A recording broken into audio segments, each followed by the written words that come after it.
Jobkeeper won't save the economy. Let's have a look. Hello everyone, Florian.Heise here, and welcome to another episode of HeiseSays.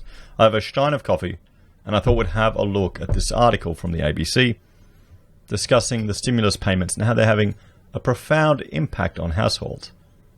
I'd also argue Jobkeeper is not going to save us. So let's have a look at this. The federal government's stimulus payments are having a profound impact on Australia's households, with a surge in unemployment payments more than offsetting the fall in income from job losses so far. However, other analysts are also warning that the Commonwealth's unprecedented fiscal support will not be enough to prevent business profits and wages taking a $60 billion hit over the next 4 months. Now, $60 billion, that's a big number. Let's put that in perspective. That's equal to the entire tourism industry in Australia's economy.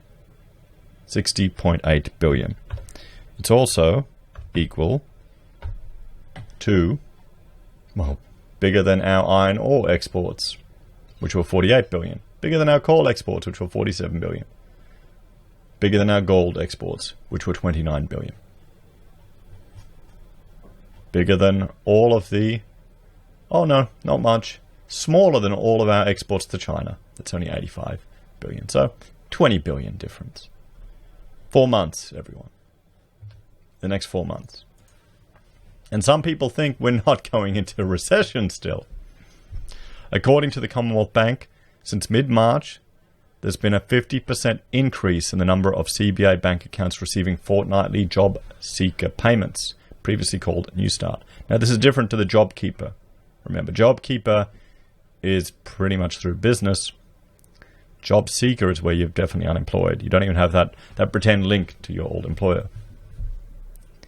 So government's first $750 emergency cash payment has also been paid out to 6.5 million Australians.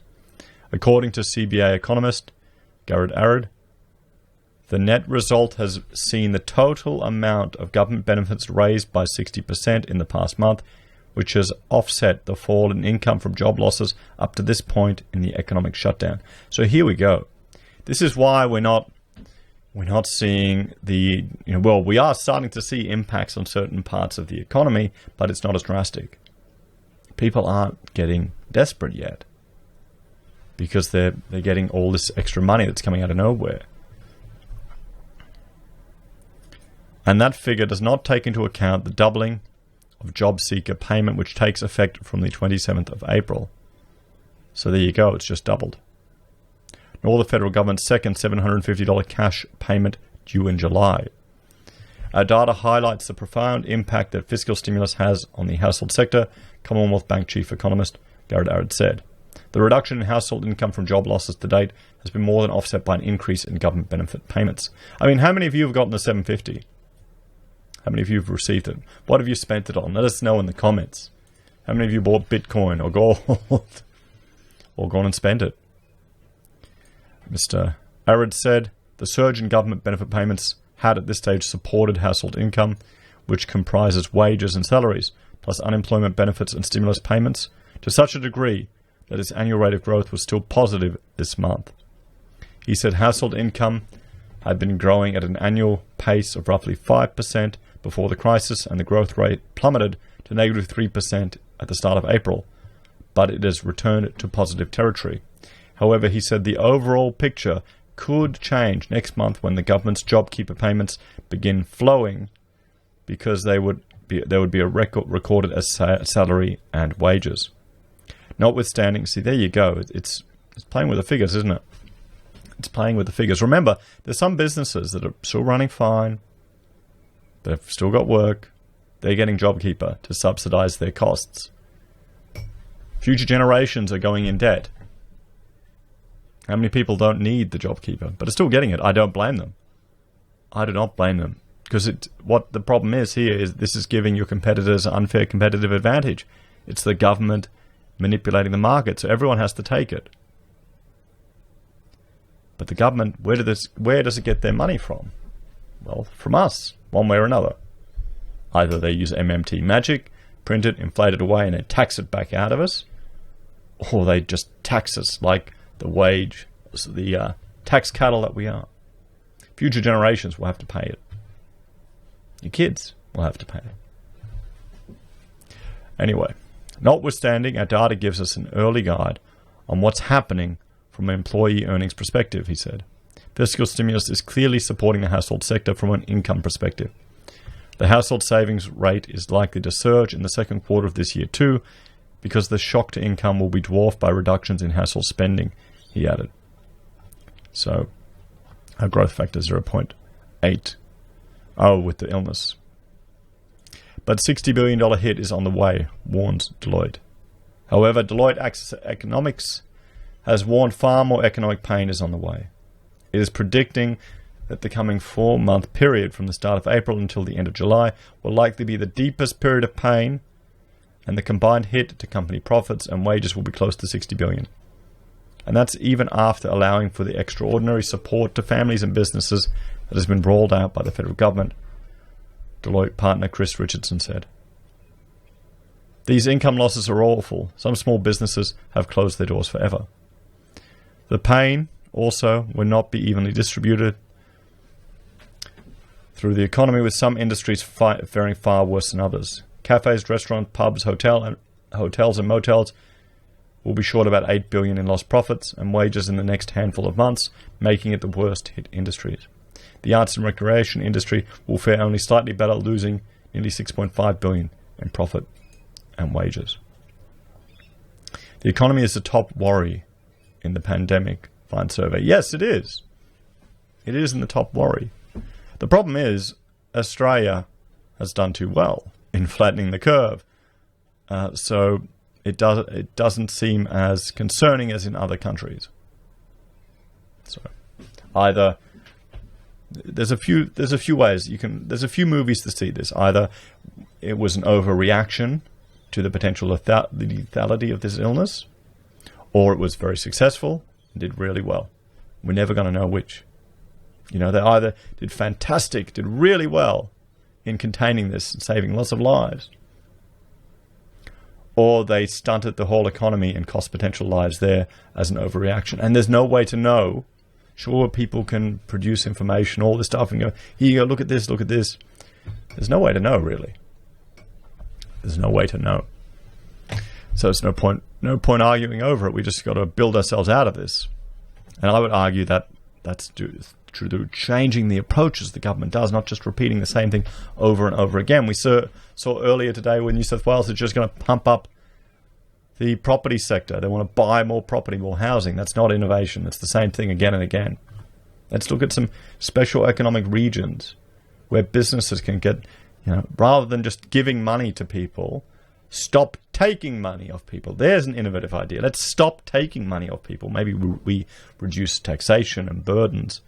Maybe this is an area where if you work, you do not have to contribute to superannuation. You get to keep all of your money. Would that encourage people who wanted the option? And I know everyone will go, oh no, these dumb plebs, they need to be managed and trained. Stuff you. If you think like that. It's so arrogant. People need to learn. They're not going to learn if you baby them. Anyway, I'm going off topic. The report found Gen Z and millennials, who have been disproportionately affected by income loss to date, were the most worried about the economy and were tightening their belts accordingly. Well, they're a generation. The Zers, and probably a lot of the millennials, don't remember the last recession. I remember it. I was a child, though. But my father was in the building game. He had his own construction company, so I definitely remember the recession. It found 63% of Gen Z reported cutting back on spending, compared with 30% of boomers and 45% of Australians in general. Well, there you go. There you go. Well, they're, no more lattes or breakfast out. This is the thing. Everyone's arguing, it's going to bounce right back, particularly everyone in property. It'll bounce right back. But we're going to have behavioral changes that's affecting the younger generations. They're going to realize, how many people are now, just think about it, how many people are now at home cooking for themselves for the first time and going, shit, I've saved so much money. What am I doing? You know, oh, why am I paying $20 for scrambled eggs when I can make it here for $3? You know, I might put that extra $17 off the mortgage today. According to ANZ's economics team, as the economy moves into the next phase of the pandemic, the shape of the recovery will depend on households' behaviour. They say much will depend on how confident individuals feel about heading outdoors again. At this stage, Australians appear to be largely staying put, he said.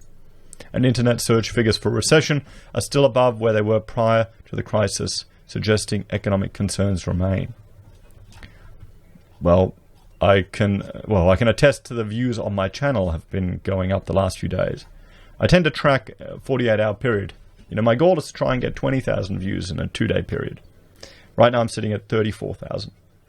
So that means there's more interest and more concern and more people are worried, which is completely understandable.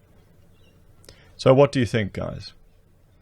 We'll go here. The key points. The report found Gen Z and millennials were the most affected by income loss to date. The payments have more than offset the reduction in household income. So mid-March, there's been a 50% increase in the number of CBA bank accounts receiving job seeker. So on the dole. They still call it the dole, it's probably politically incorrect these days.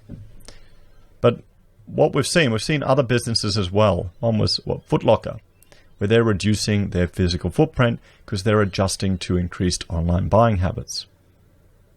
Gen Z have cut their discretionary spending, or their spending, by 60%, as opposed to the boomers by 30%. This is going to be a long-term change, everyone. I think it's going to leave an impact. We'll have to see. As always, thank you for watching. Please like, share, and subscribe to the channel. Please let me know your thoughts and opinions in the comments below. Are you a Gen Z? Have you adjusted your spending habits? Are you saving more money? Are you starting to cook at home? That's probably one more for the millennials. You know, I'm just going stereotypically. All the girls I know that don't even know how to cook and are proud of not being able to know how to cook. Anyway, guys, thank you all for watching. If you want to support the channel, there are a few ways you can. You can join us here on YouTube or on Patreon for a small monthly fee.